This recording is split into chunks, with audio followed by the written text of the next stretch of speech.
اپنے پروردگار کو دل ہی دل میں عاجزی اور خوف سے اور بہت پکار کر نہیں بلکہ دھیمی آواز سے صبح اور شام یاد کرتے رہو اور اس کی یاد سے غافل نہ رہو۔ جو فرشتے تمہارے پروردگار کے مقرب ہیں وہ اس کی عبادت سے سرتابی نہیں کرتے اور وہ اس کی پاکی بیان کرتے ہیں اور اسی کو سجدہ کرتے ہیں۔ اوپر کی آیت میں قرآن مجید کا ادب بیان فرمایا تھا جو سب سے بڑا ذکر الہی ہے۔ اس مناسبت سے ذکر اللہ کے آداب اس آیت میں بیان فرماتا ہے۔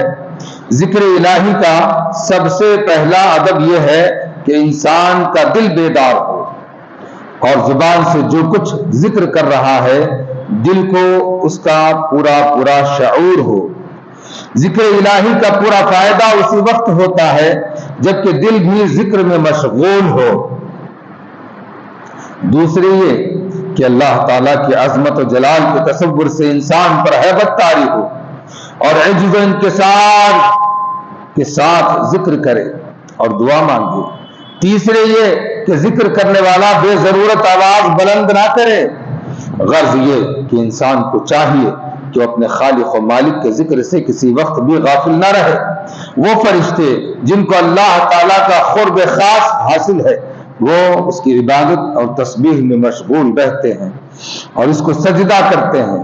پھر بعض انسانوں کو کیا ہو گیا ہے کہ وہ اللہ تعالیٰ کے آگے سجدہ ریز ہونے سے گریز کرتے ہیں۔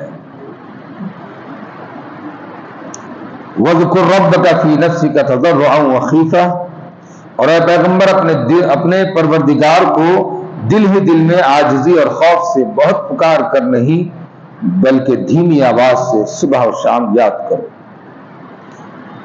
ان آیات بینات میں جو کہ سورۃ الاعراف کی آخری آیات ہے اور یہ پارہ نمبر 9 ہے، اور یہاں سے قرآن پاک جو اس وقت ہمارے پاس موجود ہے یہاں سے یعنی کہ سورہ اعراف کی آخری آیت سے سجدوں کا آیت سجدہ کا آغاز ہوتا ہے۔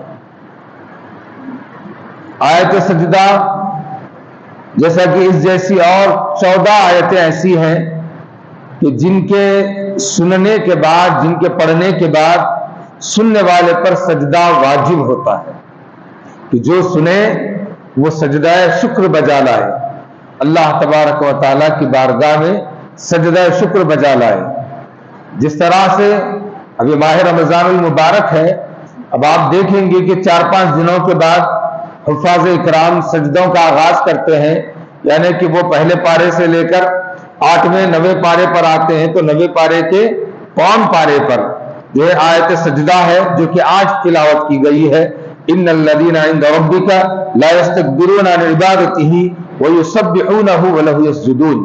اس آیت کے پڑھتے ہی بغیر رکوع کے ہر ایک حافظ صاحب ہر ایک امام صاحب جب آیت کو پڑھتے ہیں تو سیدھے سجدے میں چلے جاتے ہیں۔ تو ایسی اور 14 آیتیں ہیں جو اصح ہیں، جب بھی آپ سنیں سیدھے سجدے میں چلے جائیں، تسبیح پڑھیں سبحان ربی الاعلیٰ کی اور اس کے بعد اپنے سجدے سے سر اٹھائیں۔ اگر نماز کی حالت میں ہے تو اپنی نماز کو کنٹینیو کریں۔ تو یہ آیات بینات رب تبارک و تعالیٰ کے یاد کرنے کی طرف اس کا ذکر کرنے کی طرف ہماری توجہ مبذول کراتی ہے۔ کس آیت میں فرمایا گیا ہے کہ اپنے رب کو یاد کرو، کیسے یاد کرو؟ دل ہی دل میں یاد کرو۔ ایسا نہیں کہ زبان سے تو بہت کچھ پڑھ رہا ہے مگر اسے معلوم نہیں کہ اس کے علم میں نہیں، اس کے دل میں نہیں، اس کے دماغ میں نہیں کہ کیا پڑھ رہا ہے۔ طوطے کے جیسا پڑھ رہا ہے، کیا پڑھ رہا ہے پتہ نہیں ہے۔ اللہ کو یاد کر رہا ہے، کیوں یاد کر رہا ہے پتہ نہیں ہے۔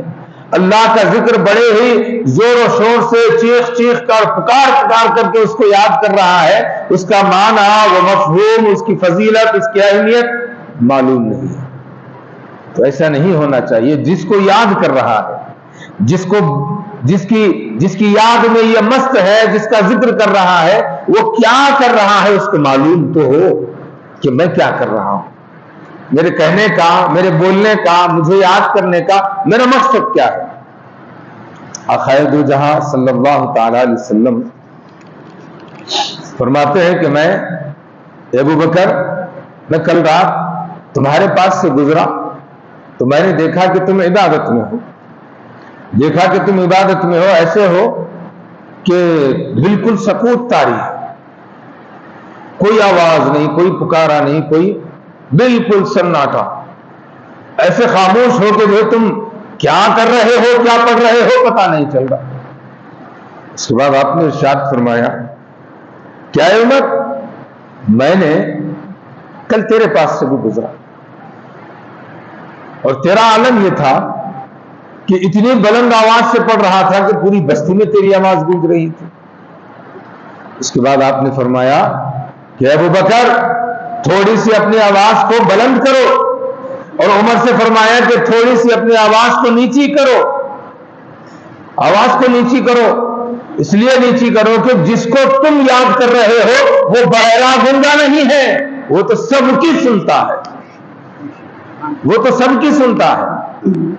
ایسا بھی نہ ہو کہ تم کیا کر رہے ہو تمہیں پتا نہیں، یاد کرو ایسے کہ بالکل متوسط انداز میں، درمیانی آواز کے ساتھ تمہیں پتا چلے کہ میں کیا پڑھ رہا ہوں،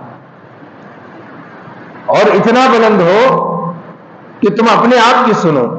اور جب قرات کی بھی بات آتی ہے تو درمیانی آواز سے پڑھو۔ اللہ کو وہ آواز پسند ہے جس آواز میں اللہ کا خوف ہو، اللہ کی محبت ہو، اللہ کا عشق ہو، کہ پڑھنے والے پر ایک کیفیت طاری ہو جائے تو وہ آواز اللہ کو بڑی پسند ہے۔ حضرت ابو موسیٰ اشعری رضی اللہ تعالیٰ عنہ کو آقا فرماتے تھے کہ تمہیں اللہ تبارک و تعالیٰ نے لہن داؤدی عطا فرمائی، ایسے بہترین انداز میں قرآن کو پڑھا کرتے، اللہ کو یاد فرمایا کرتے۔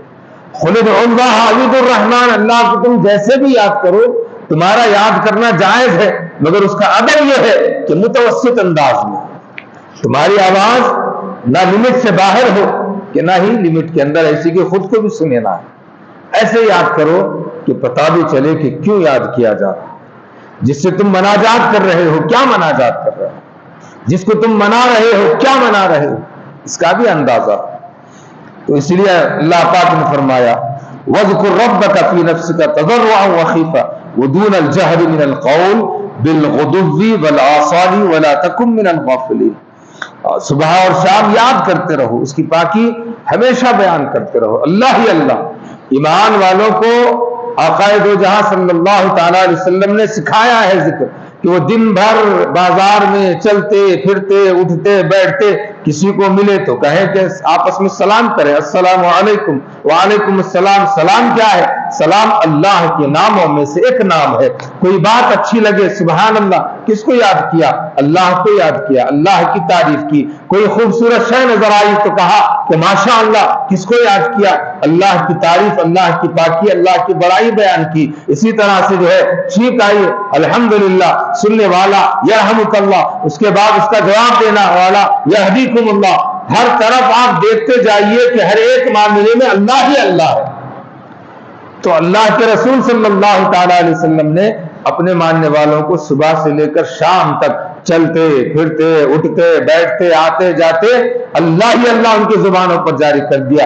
انتہا تو یہ ہے کہ ہم بری خبر سنتے ہیں کہ فلاں کا انتقال ہو گیا، فلاں مر گیا، کیا کہتے ہیں؟ انا للہ و انا الیہ راجعون۔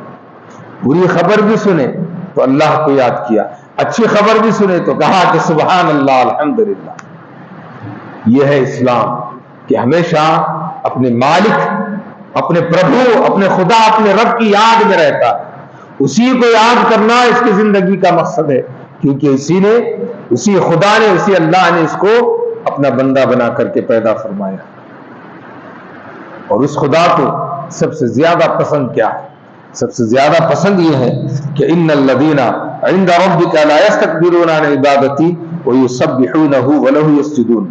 تمہارے پروردگار کے مقرب ہیں وہ فرشتے، وہ اس کی عبادت سے سرتابی نہیں کرتے اور اس کی پاکی بیان کرتے ہیں اور اسی کو سجدہ کرتے ہیں۔ اللہ کے فرشتے جو اس کے حکم سے جس عبادت میں لگے ہوئے ہیں وہ سرتابی نہیں کرتے، وہ اس کی یاد میں مست ہے، اس کی ذکر میں مست ہے، اس کے سجدے میں مست ہے۔ آقا دو جہاں صلی اللہ تعالی علیہ وسلم کے غلام ہیں حضرت ثوبان، ان سے سوال کرتے ہیں معدن بن طلحہ، سوال کرتے ہیں کہ ذرا یہ تو بتاؤ کہ آقا علیہ الصلوۃ والتسلیم کی خدمت میں تم برساہ برس رہے ہو، آقا علیہ الصلوۃ والتسلیم سے کوئی ایسی بات سنی ہے کہ وہ بات ہمیں سناؤ، اس کو عمل کرتے ہوئے، اس کو عمل کر کے ہم خدا کے مقرب بن جائیں، خدا تبارک و تعالی ہمارے اس عمل کو قبول فرما کر کے ہمارے درجات کو بلند فرمائے، ہمیں اپنے قربت میں جگہ عطا فرمائے، ہمیں اپنے قرب سے نوازے، کوئی ایسا عمل بتاؤ۔ حضرت ثوبان سنتے ہیں، خاموش رہتے ہیں۔ دوسری بار پھر یہی سوال ہوتا ہے، سنتے ہیں، خاموش رہتے ہیں۔ تیسری بار یہی سوال ہوتا ہے تو آپ فرماتے ہیں کہ آقا علیہ الصلوۃ والتسلیم کا فرمان ہے کہ اللہ تبارک و تعالیٰ کا بندہ جب اللہ کے نام کا سجدہ کرتا ہے، اس کے سامنے سجدہ ریز ہوتا ہے، اس کے سامنے اپنے آپ کو ڈال دیتا ہے، سر سجدے میں رکھتا ہے، تو اللہ کا بندہ اللہ سے سب سے زیادہ قریب ہو جاتا ہے۔ بندہ خدا سے سب سے زیادہ قریب سجدے کی حالت میں ہوتا ہے۔ اللہ کو اپنے بندے کا سجدہ بڑا پسند ہے، سجدہ بڑا پسند ہے۔ اللہ پاک سجدے سے، سجدے کی حالت میں بندے سے جتنا زیادہ قریب ہوتا ہے اتنا زیادہ قریب کسی اور حالت میں نہیں ہوتا۔ تو آقا فرماتے کہ جو ہے تم سجدہ کرتے رہو، اپنے رب کو مناتے رہو، اپنے رب کو مناتے رہو۔ آقا دو جہاں صلی اللہ تعالی علیہ وسلم کی بارگاہ میں خادم رہتے حضرت ربیعہ رضی اللہ تعالیٰ آپ کی خدمت میں رہتے۔ رات میں جب کبھی آقا علیہ الصلوۃ والتسلیم بیدار ہوتے تو آپ کی خدمت میں پانی پیش فرماتے، آپ کی وضو کرنے کے لیے، طہارت کے لیے وضو کراتے۔ جب بھی آپ وضو کرتے تو وضو کراتے۔ آقا علیہ الصلوۃ والتسلیم آپ کے وضو کرانے کے بعد آقا کا طریقہ تھا جس سے بھی ملتے اس کو دعا دیتے، جو بھی آتا اس کو دعا دیتے، جو آپ کی خدمت کرتا اس کو دعا دیتے، آپ کی خدمت جو کرتا اس کو دعا دیتے۔ اپنے غلاموں کو، اپنے نوکروں کو، اپنے خادموں کو، اپنی بارگاہ میں رہنے والوں کو کسی بھی خادم سے، کسی بھی غلام سے، کسی بھی صحابی سے آپ یہ نہیں سنیں گے کہ کبھی آقا نے کسی کو جھڑکا ہو، کبھی برا بھلا کہا ہو، کبھی ایسی ویسی بات کہی ہو، کسی سے نہیں کہا۔ جب بھی ملے ہیں تو محبت سے ملے ہیں، جب بھی دیے ہیں تو بس دعائیں دیے ہیں۔ ہائے ہائے، کیا اخلاق ہے، کریمانہ ہے، کیا محبت ہے اللہ کے رسول صلی اللہ تعالی علیہ وسلم کی، اپنا ہو یا پرایا ہو، سب کو دعا دیتے جاتے ہیں۔ تو حضرت ربیعہ آپ کی خدمت میں رہتے تو ہر دن یہی کام تھا۔ تو ایک رات آقا علیہ الصلوۃ والتسلیم کی محبت جوش میں آئی، وضو فرمائے، وضو فرماتے فرماتے آپ نے جو ہے کہا کہ سل ربیعہ پوچھو کیا پوچھنا چاہتے ہو، آج تم جو پوچھو گے تمہارا نبی وہ عطا کرے گا، پوچھو کیا پوچھنا چاہتے ہو۔ حضرت ربیعہ بھی بڑے ہوشیار تھے، کہا کہ یا رسول اللہ آپ سے کیا مانگوں، آپ سے کیا پوچھوں، بس یہ دعا فرمائیے کہ آپ کا رب مجھے جیسے یہاں پر آپ کی خدمت میں رکھا ہے کل وہاں پر بھی ویسے ہی خدمت میں رکھے، جہاں آپ رہے وہاں میں رہوں۔ تو آقا علیہ الصلوۃ والتسلیم نے فرمایا کہ اے ربیعہ تم نے جو مانگا ہے اس کو پورا کرنا چاہتے ہو تو کثرت سے رب کی بارگاہ میں سجدہ ریز ہوتے رہو، دعا کرو کہ اللہ پاک ہمارے سجدوں کو قبول فرمائے۔ ایک سجدہ جسے تو گراں سمجھتا ہے 1000 سجدوں سے دیتا ہے آدمی کو نجات۔ اسی سجدہ کی بات یہاں پر آ رہی ہے۔ تو اللہ کی بارگاہ میں سب سے زیادہ پسندیدہ عمل اس کی بارگاہ میں سجدہ کرنا ہے، اس کی پاکی بیان کرنا ہے اور اس کی یاد میں رہنا ہے۔ یاد میں رہنا ہے سے مراد کیا ہے کہ جب کوئی ذکر کی